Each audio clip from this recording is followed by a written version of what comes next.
Big pass அடுத்ததாக சாந்திராவை வந்து confession room கூப்பிட்ருக்காங்க. என்ன ரீசன் பார்த்தீங்கன்னா, மற்ற வைல்ட் கார்ட்ஸ் எல்லாம் வந்து நார்மலாக எப்படி இருக்காங்க அதே மாதிரி ஃபீட்பேக்லாம் இங்கே வந்து கேட்டாங்க. ஆனால் சாந்திராவை கூப்பிட்டதுக்கு ஒரு விஷயம் இருக்குது. என்னென்னா, இவங்களுக்கு ஒரு சீக்ரெட் டாஸ்க் கொடுத்துருக்காங்க பிக் பாஸ். நம்ம ப்ரமோலே பார்த்துட்டோம்ல இதெல்லாம்.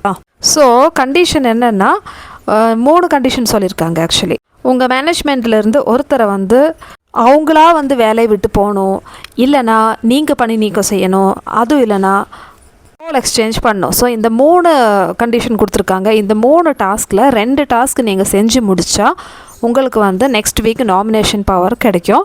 ஸோ இது செய்கிறதுக்காக யார் வேணாலும், உங்கள் ஸ்டாஃப்லேருந்து யாரை வேணாலும் நீங்கள் கூட்டு சேர்ந்துக்கலாம். ஸோ இந்த மாதிரி 2 பேர் இருக்கீங்க இல்லையா, ஸோ அதில் வந்து ஒருத்தருக்கு நாமினேஷன் ஃப்ரீ, ஒருத்தருக்கு வந்து டைரக்ட் நாமினேஷன் பவர் கிடைக்கும். இதுதான் வந்து ரூல்.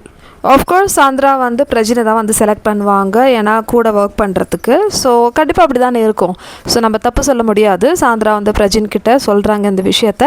ஸோ உன்னை தான் வந்து நான் செலக்ட் பண்ண போகிறேன், அப்படின்னா எனக்கு வந்து நாமினேஷன் பவர் கிடைக்கும், எனக்கு சப்போர்ட் பண்ணு, நீயா வந்து வேலையை விட்டு போயிரு, அந்த மாதிரி வந்து சொல்கிறாங்க. ஸோ அதனால் சாந்திராவுக்கு ஒரு டாஸ்க் கம்ப்ளீட்டாக முடிச்சிடலாம். இது வந்து நாளைக்கு ஈவினிங்குள்ளே நடந்திருக்கணும். ஸோ நாளைக்கு ஈவினிங் டீம் மீட்டிங் இருக்கும். ஸோ 2வது டீம் மீட்டிங் நடக்கிறதுக்குள்ளே நான் சொன்ன ரோல்ஸ் வந்து நீங்கள் இல்லை டாஸ்க் வந்து நீங்கள் பண்ணி முடிச்சிருக்கணும். அப்படி பண்ணல நீங்கள் டைரக்ட் நாமினேஷனுக்கு தள்ளப்பட்டு வருவீங்கன்னு சொல்லிட்டு சாந்திரா கிட்ட சொல்லியாச்சு. இப்போ பண்ண போகிறீங்களா இல்லையான்னு கேட்கும்போது முடியும்னு சொல்லிட்டு சாந்திரா சொல்கிறாங்க.